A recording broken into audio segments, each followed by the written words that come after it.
Hello! Kumusta kayo dyan? Ayan. So, by the way guys, ayan, kahit mainit ang panahon ngayon, ayan, nakaka-survive tayo, di ba? Hindi ko alam kung bakit ganun guys, no? Naulan naman, pero mainit pa rin siya. Hindi katulad dati, nung mga past years na pag once na umulan, na yon, malamig na ang panahon, ayun. So, malamig na rin ang loob ng bahay.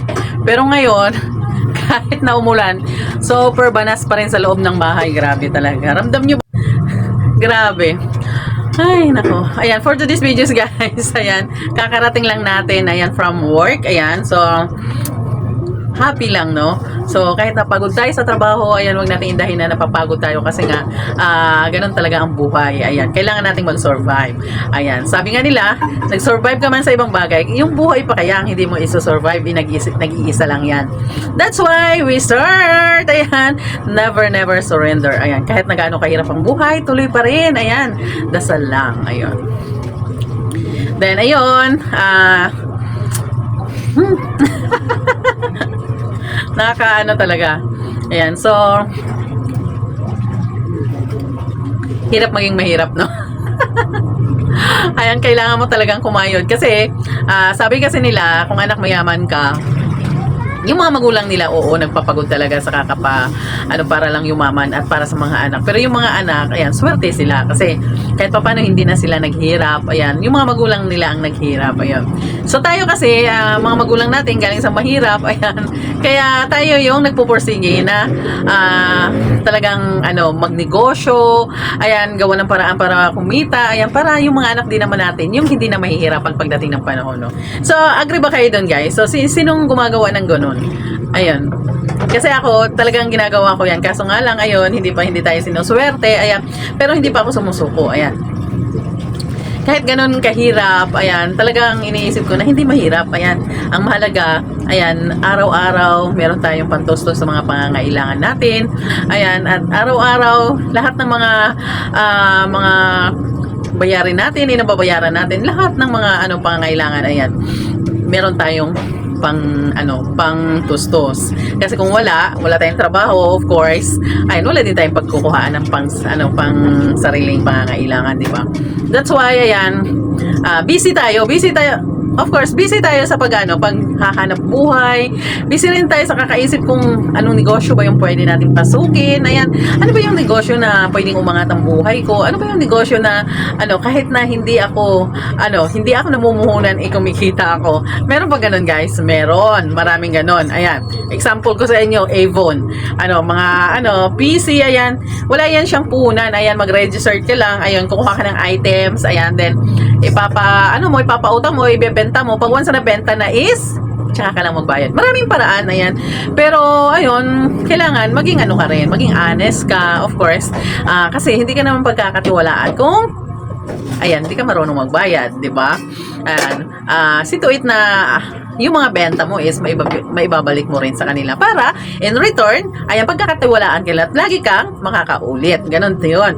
Actually guys, sa business ko, kahit na maliit lang yung business ko, ayan, sa mga perfumes, ayan, ganon din, ayan. So, pag sinabi kong ang bayaran is sahod talaga ang bayaran kasi syempre yung mga iniikot lang natin yan para pagkakakitaan. Of course, wala naman tayong kaperahan, wala naman tayong malaking pera, mayroon tayong maliit na puhunan, iniikot-ikot lang natin, kinukuha lang natin doon is yung yung profit, no, yung tubo.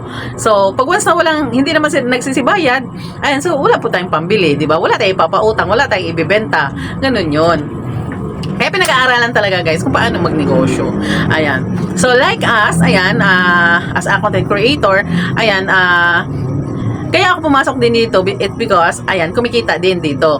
Ayan. So, sa mga gustong mag-join, ayan, sa mga gustong mag-tuber, ayan, just join here in YouTube channel. Ayan. Then, mag-isip kayo ng mga bagay-bagay na pwede sa YouTube channel. Ano kaya yung mga bagay-bagay na pwedeng, mapabilis akong mamonetize? Ano kaya yung mga bagay-bagay na kikita agad ako dito? Ayan.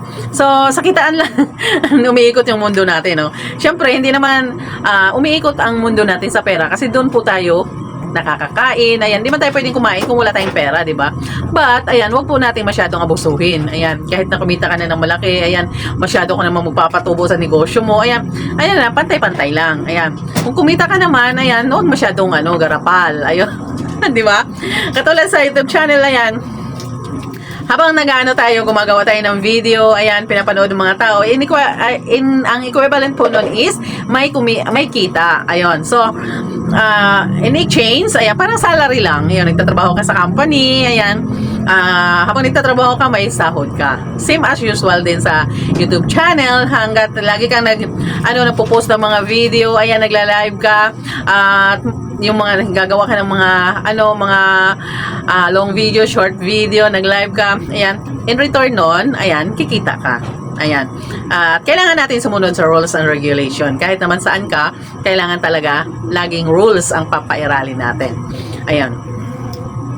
So, happy ako guys kasi kahit na maliit lang yung business ko, ayan, kahit papaano nakaka-survive. Ayan. So, kung lumaki na, ayan, so why not, 'di ba? At least ayan, mag-thanks tayo kay Lord kasi tinulungan na tayo na umangat. Ayun. So, yung pag-angat naman natin, guys, hindi naman para sa akin yun. Kasi, of course, patanda na tayo, di ba? Para yun sa mga anak ko, of course. Ganun yun. Kahit na sabihin natin, oo, sa ngayon, ayan, para din sa akin. Kasi, of course, nangangailangan pa ako, di ba? Pero, pagdating ng panahon, ayan, na sila na lang yung maiwan, of course, sa kanila yun. Para sa kanila yung pinaghirapan ko yung para sa pamilya.